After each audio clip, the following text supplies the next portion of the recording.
Terima kasih pemirsa, masih di Dialog Jember. Pada kali ini bersama Bapak Asep Munandar dan juga Bapak Edi Budi Susilo. Nah, Pak Asep, terkenal di Jember terkenal dengan kota penghasil tembakau kayak gitu. Dan ternyata di sana juga ada peredaran rokok ilegal. Nah, untuk mengedukasi dan memberikan informasi kepada masyarakat terkait dengan ciri-ciri dari rokok ilegal tuh seperti apa, Pak?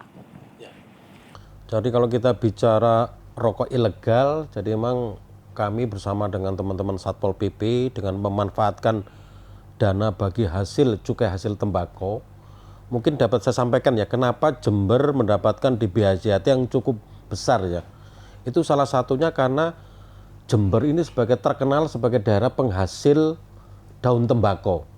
Jadi itulah kenapa saya harapkan termasuk Pemda berharap bahwa DBHJAT itu kita harus berterima kasih kepada para petani, para buruh, para yang masih mau melestarikan atau membudidayakan daun tembakau, karena dari sisi produktivitas inilah yang mempengaruhi DBHJAT tadi. Nah, kembali ke bagaimana kami tentunya tadi bersama dengan Satpol PP melakukan edukasi ke masyarakat terkait dengan peredaran rokok ilegal. Jadi sebenarnya rokok ilegalnya sendiri asalnya bukan dari daerah Jember, tetapi dari luar daerah yang masuk ke Jember untuk dipasarkan di Jember. Nah, mungkin masyarakat perlu mengetahui apa sih salah satu yang disebut dengan rokok ilegal, yaitu pertama adalah rokok yang tidak dalam kemasannya, dalam penjual belinya tidak menggunakan pita cukai. Jadi pita cukai itu merupakan salah satu bukti pelunasan cukai yang harus dibayar oleh para penikmat rokok tadi ya. Kemudian ada juga rokok yang dilekati pita cukai tapi ternyata pita cukainya palsu. Kemudian ada juga pita cukainya bekas pakai atau dari pita cukai yang salah peruntukan dan juga yang salah personalisasi ya. Jadi tadi ditanyakan ciri-cirinya. Biasanya mungkin teman-teman masyarakat di awam tidak begitu memperhatikan ya. Tapi salah satu cirinya tadi adalah biasanya harganya murah. Jadi kalau harganya misalkan rokok kretek mesin yang harganya cuma dijual 6.000, 8.000 itu salah satu tanda-tandanya itu rokok ilegal. Makanya di masyarakat kalau murah coba cek ada pita cukainya apa enggak. Nah, itu biasanya itu. Kemudian salah satu cirinya juga menyerupai merek-merek tertentu. Dan yang ketiga, mereka biasanya tidak berani menunjukkan siapa sih produsennya itu dan kota asalnya, karena mereka takut oleh kita dicek ini pabriknya di mana ini. Itu salah ya, makanya mereka sengaja mengaburkan, misalnya contohnya produksi PRAA Indonesia. Wah, repot kan kita. Jadi itu salah satu cirinya. Jadi kalau di kami ketentuan peredaran rokok itu, jual beli rokok itu harus mencantumkan nama pabrik dan kota produksinya di mana begitu ya, Pak. Baik. Terkait dengan ciri-ciri sudah disampaikan oleh Bapak Asep. Nah, sekarang upaya. Nah, untuk Pak Edi sendiri sebagai Kepala Satpol PP Jember. Nah, upaya untuk mengatasi atau mencabut akar-akar dari rokok ilegal yang ada di Jember sendiri itu seperti apa, Pak, upayanya? Ya, jadi di APBD 2022 kami mendapat limpahan yang semula tugas ini diamanatkan kepada Dinas Perindustrian dan Perdagangan agar lebih fokus, lebih intens, maka kemudian ada instruksi sesuai dengan Peraturan Menteri Keuangan 215 PMK 07 tahun 2021 ini dialihkan. Jadi untuk hal yang menyangkut sosialisasi dan penindakan itu kemudian ditugaskan kepada Satuan Polisi Pamong Praja yang kemudian bekerja sama membantu tugas-tugas dari Pak Asep, dari Bea Cukai untuk bagaimana peredaran ini bisa kita minimalisir, kalau perlu kita hentikan. Karena tadi disampaikan terbukti bahwa faktanya ada.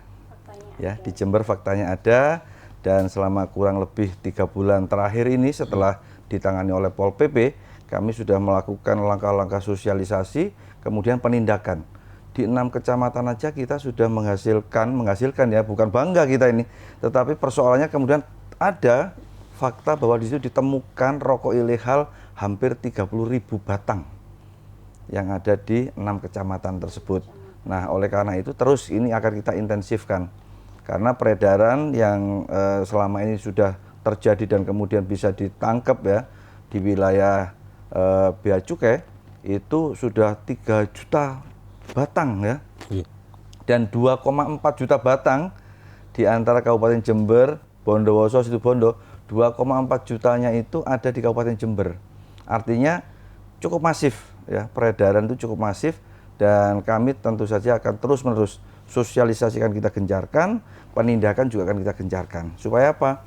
Ketika masyarakat tahu, masyarakat sadar, kemudian masyarakat memahami bahwa peredaran rokok ilegal ini sangat-sangat merugikan pendapatan negara, di samping itu juga tentu saja kesehatan mereka. Ini yang kemudian harus disadarkan melalui berbagai macam cara, ya, bagaimana cara. Nah itu yang tadi malam kami bersama Pak Asep pun kita gelar wayang semalam suntuk. Tujuannya hanya satu, gempur rokok ilegal. Karena peredaran itu ada di desa-desa, ada di wilayah-wilayah pesisir pantai, ada di wilayah perkebunan-perkebunan. Nah itu cukup masif, oleh karenanya ketika mereka sudah kita beri informasi, sudah kita sadarkan, masih tetap saja terutama fokus kita adalah kepada pembuat. Yang kedua kepada pengedar. Nah kalau kepada konsumen ya tadi itu kita harus hati-hati karena memang tadi kebutuhannya psikologis masyarakat kita itu kadang-kadang masih minded. Kalau nggak ngebul tuh rasanya nggak bisa fokus kerja gitu ya. Nah, oleh karenanya kita masih step-stepnya seperti itu. Hulunya kita coba akan kita telusuri supaya kemudian bisa kita tindak.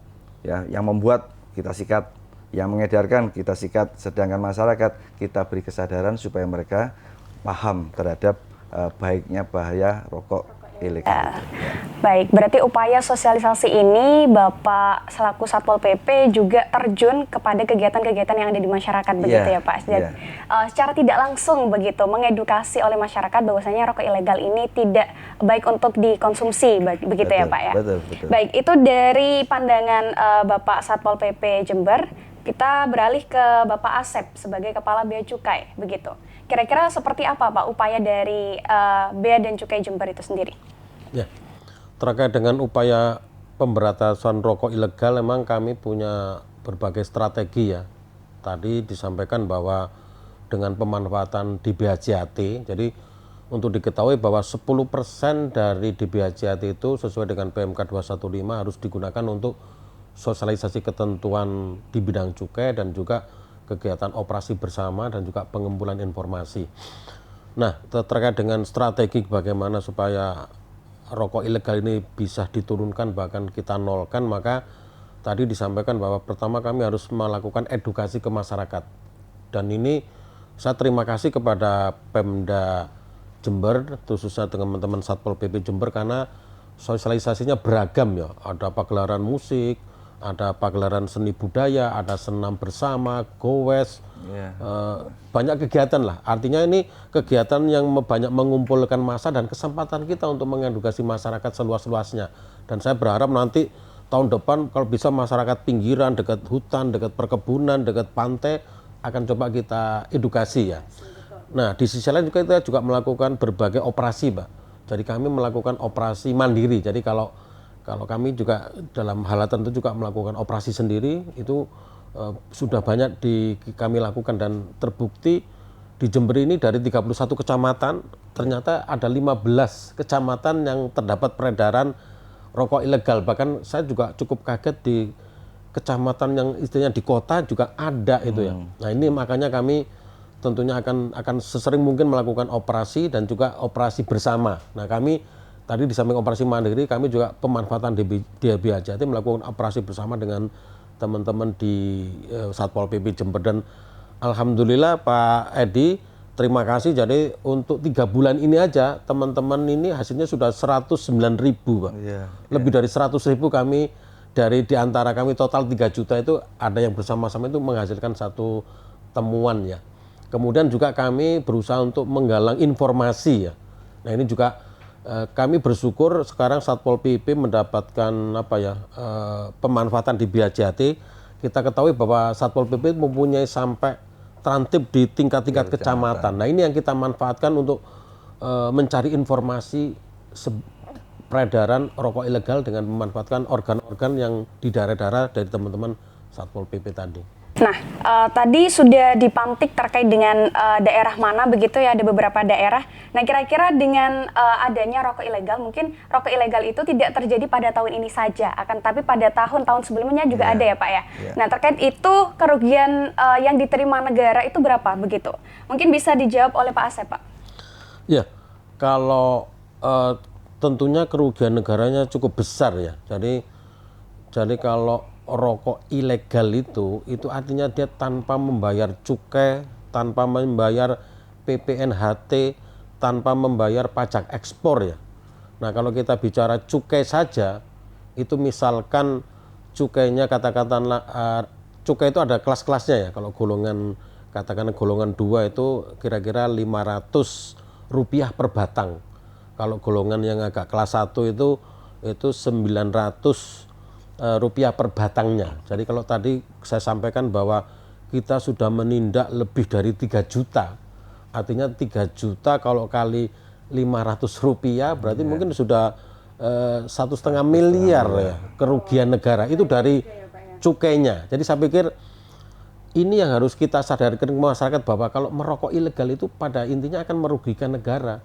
Karena cukai tadi itu akan kita kembalikan ke masyarakat. Dari cukai itu dari rakyat akan kita kembalikan ke rakyat melalui DBHC-HT. Makanya kalau semuanya warga Jember merokok yang legal, pungutan negara meningkat, nah nanti DBHC-nya meningkat.